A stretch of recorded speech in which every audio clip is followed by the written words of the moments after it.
দেখুন, কথায় আছে সব খেলার সেরা বাঙালির তুমি ফুটবল। সত্যি এই ফুটবলের জন্য রাত জেগে যে খেলা চলছে, মার্কিন মুলুকে মহারণও চলছে, অর্থাৎ আমাদের এই অনুষ্ঠান চলছে। যেটা বলছিলাম যে বিশ্বকাপের যত খেলা এগোচ্ছে, অর্থাৎ বাঙালিদের রাত জাগতে হচ্ছে, যারা ফুটবল ভালোবাসে, ফুটবল ভালো খেলা দেখতে ভালোবাসে, স্কিল থেকে, ড্রিবল থেকে, শুটিং থেকে, সেফ থেকে সব কিছু কিন্তু। আর এবারের বিশ্বকাপ কিন্তু একদম প্রচণ্ড এক্সাইটিং হচ্ছে। কেন এই কথা বললাম? কারণ গতকালকেই আপনারা দেখেছেন যে গতকালকের রেজাল্টগুলো আপনাকে যদি জানিয়ে দিই, স্পেন কিন্তু প্রথম দিকে একটু ডিফেন্সিভ হলেও পরে কিন্তু একদম হোয়াইট ওয়াশ করে দিয়েছে অস্ট্রিয়াকে 3-0। তার সঙ্গে পর্তুগাল, ক্রিশ্চিয়ানো রোনাল্ডো যারা ফ্যান তারা কিন্তু যদিও পেনাল্টিতে গোল দিয়েছে, but still he has scored 2-0 against Croatia. এবং তার সাথে যদি আমরা দেখি সুইজারল্যান্ড আলজেরিয়ার ম্যাচও কিন্তু 2-0, অর্থাৎ সুইজারল্যান্ড 2 গোলে জিতেছে। আমরা প্রথমে কালকের ম্যাচগুলো নিয়ে একটু অ্যানালিসিস করবো। প্রতিটা এপিসোডে আপনারা যাদেরকে দেখে থাকেন, আমার দুই সহকর্মী রিমিক এবং সব্যসাচী আমার সঙ্গে আছেন আজকের এপিসোডে। দুজনকেই স্বাগত মার্কিন মুলুকে মহারণের আজকের এপিসোডে। প্রথমে রিমিক, স্পেনের খেলা যদি আসি, স্পেন প্রথম দিকে একটু ডিফেন্সিভ শুরু করলেও আলটিমেটলি কিন্তু 3-0 অস্ট্রিয়াকে হারালো। বলো। অবশ্যই দেখো, 2018 সালের পর স্পেন কিন্তু ওয়ার্ল্ড কাপে নকআউটে কোয়ালিফাই করতে পারেনি। সেই জায়গায় স্পেনের অবশ্যই স্পেন বিশ্ব ফুটবলে অবশ্যই একটা বড় শক্তি। সেই স্পেন আমাদের কাছে এমনি অনেক হতাশা রয়েছে, ইটালির মতো দেশ গত 3টে বিশ্বকাপ ধরে খেলতে পারছে না। স্পেন যদি চলে যেত খুব খারাপ হতো বিশ্বকাপটা। সেই জায়গায় দাঁড়িয়ে স্পেন প্রথম হাফটা একটু একটু একটু কোথাও যেন নিজেদের গুটিয়ে রেখেছিল, একটুখানি খোলসের মধ্যে রেখেছিল। তার সত্ত্বেও ফার্স্ট হাফেই গোল পেয়ে যায়। তারপরে তো আমরা জানি স্পেনের যে ফুটবল, যে পাসিং ফুটবল, যে তিকিটাকা ফুটবল, আমরা বলছিলাম যে এত একটা ফাস্ট নিজেদের মধ্যে পাস খেলে, প্রচুর মাঝমাঠের মধ্যে পাস খেলে আক্রমণটাকে গড়ে তোলে এবং উইং ধরে যে আক্রমণ, যেটা দেখতে ফুটবলে সব থেকে সুন্দর লাগে, যে দুটো উইংকে সচল রেখে যে আক্রমণ এবং বাঁদিক ডান দিক থেকে ক্রস উঠে আসছে, একদম মানে একটা দৃষ্টিনন্দন ফুটবল। সেটা কিন্তু বিশেষ করে সেকেন্ড হাফে দেখা গেছে। অবশ্যই যোগ্য দল হিসাবে স্প্যানিশ আর্মাডা কিন্তু শেষ 16তে প্রি কোয়ার্টারে, এটা ফুটবল শুধু স্পেনের সমর্থক যারা তারা নয়, ফুটবল প্রেমী যারা তাদের কাছেও এটা একটা খুব আনন্দের খবর। সব্যসাচী, তোমাকে যদি আসি, পর্তুগাল, ক্রোয়েশিয়া, সুইজারল্যান্ড, আলজেরিয়া দুটো ম্যাচে কিন্তু সুইজারল্যান্ডের ক্ষেত্রে খুব একটা প্রবলেম হয়নি, বাট পর্তুগাল, ক্রোয়েশিয়া কিন্তু খুব ক্লোজ খেলা হয়েছে। বলো। আমরা পর্তুগাল আর ক্রোয়েশিয়ার যে খেলাটা, মানে সেই খেলাটা আগে আমি স্পেন নিয়ে দুটো কথা যা শুধু বলে নিয়ে শুরু করতে চাই। যে স্পেনের যে প্লেয়ারের কথাই বলি না কেন, সবার আগে আসবে হচ্ছে স্পেনের কোচ দে লা ফুয়েন্তার কথা। কারণ তিনি খুব ভালো করে জানতেন তাকে অস্ট্রিয়ার মতন দলের রক্ষণ ভাঙতে খুব বেগ পেতে হবে না। কিন্তু স্পেন কিন্তু দুটো উইংয়ে খুব স্ট্রং বরাবর তা নয়, কিন্তু কালকে তিনি সেটাই খেলালেন। মার্ক এবং অ্যালেক্স এবং ডান প্রান্তে হচ্ছে ইমায়াল, এরা ব্যস্ত করে রাখায় কিন্তু জায়গা পেয়েছে পেড্রে এবং ওয়ারজেবেল। তো এইখানে কিন্তু স্ট্র্যাটেজিতে জিতে গেছে হচ্ছে কোচ। এবার যদি বলি পর্তুগাল আর ক্রোয়েশিয়ার খেলাটা, এটা না দুর্ভাগ্যজনক। তার কারণ হচ্ছে একদিকে পর্তুগাল জয় পেয়েছে, পর্তুগালের সমর্থকরা খুশি হবেন অবশ্যই, কিন্তু একদিকে লুকা মডরিচের শেষ বিশ্বকাপ ছিল। তার থেকেও বড় কথা হচ্ছে এই ম্যাচে যদি তুমি দেখো, তুমি দেখবে 4টে গোল কিন্তু বাতিল হয়েছে। চারটেই সেকেন্ড হাফে, ফার্স্ট হাফ গোললেস, হ্যাঁ, সেকেন্ড হাফে 4টে গোল বাতিল, তারপরে 2-1 পর্তুগাল জিতছে। খুব খুব খুব আনফরচুনেট। সব্যসাচী, আমার কালকে লুকা মডরিচের জন্য খুব খারাপ লাগছিল। যে পেরিসিচের গোলটা অসাধারণ গোল ছিল, সেখানে পর্তুগালের ডিফেন্সিভ ল্যাগটা কিন্তু ফুটে উঠেছে। যেভাবে পেরিসিচ একা একটা আনমার্কড অবস্থায় থেকে বলটা লং ক্রসটা এরও বুকে রিসিভ করে নামিয়ে গোল করলেন। কিন্তু আমার লুকা মডরিচের জন্য মানে কোথাও যেন ট্র্যাজিক হিরো। এর আগের ওয়ার্ল্ড কাপে ফ্রান্সের কাছে পারলো না লুকা মডরিচটা, শ্রেষ্ঠত্বের সম্মান পেয়েছিল। ফ্রান্স হয়তো ওয়ার্ল্ড কাপ জিতেছিল 18তে, কিন্তু সকলের মন জিতে নিয়েছিল কিন্তু ক্রোয়েশিয়া লুকা মডরিচ। বেশ, এবার আমরা একটু আজকের খেলার দিকে আসবো। আজকে কিন্তু খুব ইম্পর্টেন্ট, যারা আর্জেন্টাইন সাপোর্টার, অর্থাৎ মেসির স্কিল, মেসির বাঁ পায়ে ড্রিবলিং, মেসির শুটিং যারা দেখতে ইন্টারেস্টেড, তাদের বলে রাখি Australia Egypt, Indian time 11:30। Argentina versus Capo Verde, মানে প্রথম অঘটন ঘর কোনো চান্স কি আছে?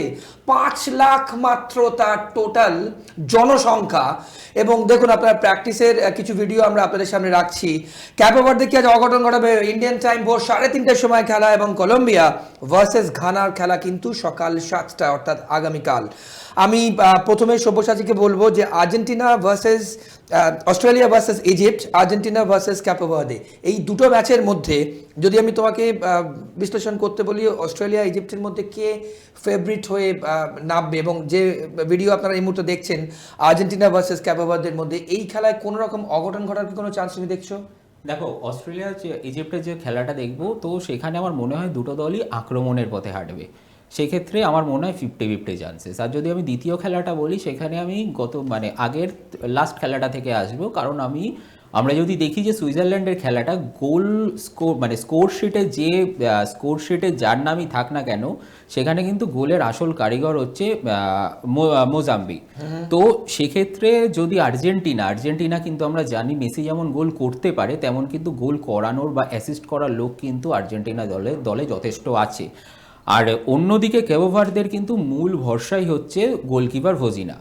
এবার ছোট দলের ক্ষেত্রে একটা অসুবিধা কি হয়, তারা প্রথম দিকে রক্ষণ যতটা জমাট রাখতে পারেন, কিন্তু একটা গোল খেয়ে গেলেই কিন্তু সেই রক্ষণে কোথাও গিয়ে যেন একটা ফাটল ধরে, এবং সেই ফাটল থেকেই কিন্তু বিপক্ষ জয় তুলে আনে। সেটা কিন্তু ক্যাপো ভার্দের জন্য যথেষ্ট চিন্তার। খাতায় কলমে মেলালে হয়তো আর্জেন্টিনা এগিয়ে, এখন বাকিটা। আমি তোমার কাছে আসবো। মেসি যারা ভক্ত, বিশেষ করে বাঁ পায়ে, he is now currently the highest scorer in the world cup. সেক্ষেত্রে কি তার গোল সংখ্যা বাড়বে, নাকি আবার বাঁ পায়ের কোনো জাদু, আবার ড্রিবলিং, আবার স্কিল, আবার শুটিং, যেটা দেখার জন্য রাত 3:30টার সময় খেলা বাঙালিরা অর্থাৎ ফুটবল প্রেমীরা জেগে থাকবে? রেমিক, দেখো, ডি পল, রড্রিগেজ এবং লিওনেল মেসিরা যে ফুটবলটা খেলছে স্কালানির কোচিংয়ে, আমার খুব যে দৃষ্টিনন্দন ফুটবল খেলছে আর্জেন্টিনা সেটা কিন্তু নয়। কোথাও যেন মনে হয় ইন্ডিভিজুয়াল এক্সেলেন্সিতে হতার কিছু কিছু ম্যাচ কিন্তু আর্জেন্টিনা বার করে নিচ্ছে। ফলে সেই জায়গায় দাঁড়িয়ে দেখো, কেপ বা ভার্দে কিন্তু আমি আবারও বলছি, এই দলটা যখন নকআউটে উঠেছে, সেই দলটাকে কিন্তু কোনোভাবেই খাটো করার বা আন্ডার এস্টিমেট করার জায়গা নেই। কেননা এবারের ওয়ার্ল্ড কাপে আফ্রিকান কান্ট্রিগুলো যে ফুটবল খেলছে, পাওয়ারের সঙ্গে একটা কি বলবো তোমাকে, একটা আউট অফ দ্য ট্র্যাক, মানে একটা অন্য ধারা তারা নিয়ে আসছে বিশ্ব ফুটবলে। আমরা আগে বলতাম লাতিন আমেরিকান ফুটবল স্টাইল, তারপরে এলো ইউরোপিয়ান, তারপরে হলো স্প্যানিশ তিকি টাকা, তারপরে জার্মান মেশিনারি মানে পাওয়ার ফুটবল, তারপরে হলো পাওয়ারের সঙ্গে শিল্প, তার সঙ্গে পাস মিশিয়ে একটা ফুটবল। কিন্তু আফ্রিকানরা, এই আফ্রিকান দেশগুলো যে ফুটবলটার আমদানি করছে, তাতে কিন্তু অদূর ভবিষ্যতে এই যে আমরা দেখছি, এখনো পর্যন্ত একমাত্র আফ্রিকান কান্ট্রি হিসাবে প্রি কোয়ার্টারে পৌঁছেছে মরক্কো। কিন্তু এই ভবিষ্যতের ওয়ার্ল্ড কাপগুলোতে আমরা যদি দেখি কোয়ার্টার ফাইনালে যদি আফ্রিকার আরও একাধিক দেশ পৌঁছে যায়, অবাক হব না। সেই জায়গায় দাঁড়িয়ে আমি আবারও বলছি, কেপে ভার্দেকে কোনোভাবে আন্ডার এস্টিমেট করার জায়গা নেই। কেননা এই আর্জেন্টিনা দলটায় অবশ্যই, দেখো আমি একটা মজার কথা বলি শান্তনু, রোনাল্ডো গোল পেয়েছে, এটা মনে হয় মেসিকে আরেকটু তাতিয়ে দিতে পারে একদম। ফলে সেই জায়গা থেকে আমি জানি না, অবশ্যই মেসির দিকে তো নজর থাকবে এবং মেসিকে মার্কিংও থাকবে, সেটা নিয়ে কোনো সন্দেহ নেই। এবং দুজনের জন্যই বলে রাখি, দর্শকদের জন্য বলে রাখি, 3 আয়োজক দেশ মেক্সিকো, কানাডা এবং ইউএসএ মানে আমেরিকা, 3টে দেশই কিন্তু রাউন্ড অফ 16-এ কোয়ালিফাই করেছে। একদম, এটা কিন্তু মানে খুব নজিরবিহীন ঘটনা। মানে একদম এই প্রথম 48 দেশের বিশ্বকাপ, এই প্রথম কোনো ওয়ার্ল্ড কাপ অর্গানাইজ করছে 3টে কান্ট্রি, এবং এই প্রথম অর্গানাইজ 3টে কান্ট্রি কিন্তু রাউন্ড অফ 16। এটা দুর্ধর্ষ। মানে এবারে বিশ্বকাপে অনেক নজির হচ্ছে। তোমাকে বলছি, 1966 সালের পর পর্তুগাল আবার প্রথম নকআউটে তারা জিতলো। রোনাল্ডো নকআউটে মনে হয় প্রথম গোল পেল, যদিও পেনাল্টিতে। সুইজারল্যান্ড 88 বছর পর তোমার নকআউটে জয় পেল। ফলে এবারের বিশ্বকাপে যেমন প্রচুর গোল হচ্ছে, প্রচুর নজির হচ্ছে, প্রচুর রেকর্ড হচ্ছে, তাই সেই জায়গা থেকে আরো একবার আমি বলবো যে যদি কেপ ভার্দে আটকে দেয়, তাহলে আমি অন্তত অঘটন বলবো না, বলবো না। কারণ প্রত্যেকটা দল, যে দলটা 48টা দেশের ভেতর থেকে 32-এ পৌঁছেছে, সেই দলটা যদি 16-র মধ্যে পৌঁছয়, মানে 32টা দেশ আউট আর 16টা দেশ বেঁচে রয়েছে, তার মধ্যে যদি দলটা পৌঁছে তাহলে আমি কেন তাকে না আর্জেন্টাইন সাপোর্টাররা কিন্তু তোমার স্টেটমেন্ট শুনে প্রচন্ড না না আমি বলছি তাহলে তোমাকে মাথায় রাখতে হবে, সেইবারে তো গতবারও তো আলজেরিয়ার কাছেও আর্জেন্টিনা হেরে গেছিল প্রথম ম্যাচে, কিন্তু আর্জেন্টিনা এবার যা ফুটবল খেলছে এখনো পর্যন্ত Lionel Messi is the highest তুমি কি এটা মানবে যে অঘটন, যেটা রিমিক বলছে যে অঘটন বলবে না যদি এরকম ধরনের কোনো রেজাল্ট হয়? দেখো এরকম ধরনের রেজাল্ট হলে আমি আগেই বলেছি যতবার অঘটন বলবো না ততবার অন্যের জয়টাকে কোথাও গিয়ে এবার ছোট করে ফেলা হবে। কারণ আর এবার যদি মানে আমি যদি বলি কেউ ভারতে জিতেও গেছে বা জিতে যায় তো তাহলে সেটাকে আর অঘটন বলে তাদের জয় বা তাদের পরিশ্রমটাকে আর খাটো করার জায়গা থাকবে না।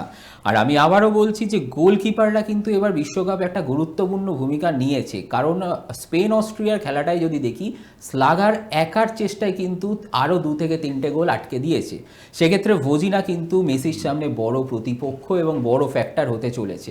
তো যদি কিছু ঘটে, যদি মেসি ভক্তরা মানে অখুশিও হয়, তবে আমি অঘটন আর বলবো না, কারণ রাউন্ড অফ 32 থেকে 16 সেখানে আর অঘটনের জায়গা নেই। আমি শান্তনু, আমি সব্যসাচীর কথা রেস ধরেই বলছি, আমিও বলছি যে আমিও মনে প্রাণে চাই যে মেসির শেষ বিশ্বকাপ, লুকা মদ্রিচের বিদায় হয়ে গেল, রোনাল্ডো এখনো রয়েছে, মেসি রয়েছে, নেইমার রয়েছে, তারকাগুলো যদি চলে যায় তাহলে আর জৌলসটা অনেকটা হারিয়ে যাবে বলছো।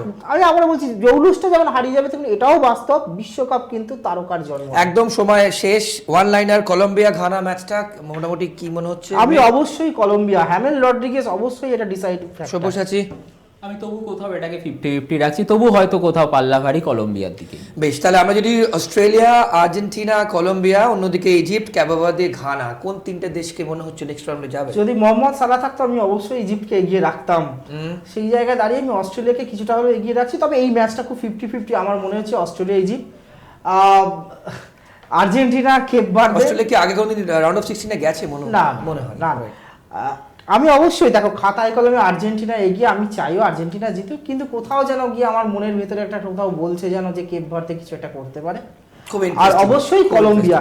এবার জানি না ঘানা তো খুব পাওয়ার ফুটবল খেলে, আমার তোমার মনে থাকবে পাওয়ার, আমি জানি না কলম্বিয়া কি করবে, তবে যেহেতু হ্যামেল রড্রিগেজের মতো প্লেয়ার রয়েছে আমি অবশ্যই কলম্বিয়াকে এগিয়ে রাখছি এবং এটা এক্সপেক্ট করছি 90 মিনিটসের মধ্যে রেজাল্ট। সব্যসাচী, খুব তাড়াতাড়ি কোন 3টে দেশ কোয়ালিফাই করতে পারে? প্রথমটায় 50-50, পরেরটায় আমি বলবো আর্জেন্টিনা খাতায় কলমে এগিয়ে থাকলেও বাকিটা এখন ভাগ্য। তারপরেরটায় আমি কলম্বিয়াকে এগিয়ে রাখবো। তবে শেষ কথা বলে রাখছি যে যাই হোক অন্তত এই যে তারকা এদের খেলা শেষবারের মতন উপভোগ করে নেওয়ার। আর একদম রবি ঠাকুরের লাইন দিয়ে আমি শেষ করতে চাই যে রাতের সব তারাই থাকবে কিন্তু দিনের আলোর গভীরে। ধন্যবাদ রেমিক, ধন্যবাদ সব্যসাচী। আপনারা কি ভাবছেন আমাদের মার্কিন মুলুকে মহরণ দেখে? আপনারা কমেন্ট জানান। এবং আর্জেন্টাইন সাপোর্টাররা কিন্তু মোটামুটি একদম শিওর যে আজকে তারা জিতবে এবং নেক্সট রাউন্ডে কোয়ালিফাই করবে, কিন্তু ফুটবলে যেভাবে অঘটন ঘটছে আমাদের কিন্তু আজকের ম্যাচ দেখতেই হবে। অর্থাৎ বিশ্বকাপ চলতে থাকবে, মার্কিন মুলুকে মহারণও চলতে থাকবে। আজকের পর্ব এ পর্যন্তই। অন্যান্য সব খবরের জন্য দেখতে থাকুন KTV বাংলা। নমস্কার।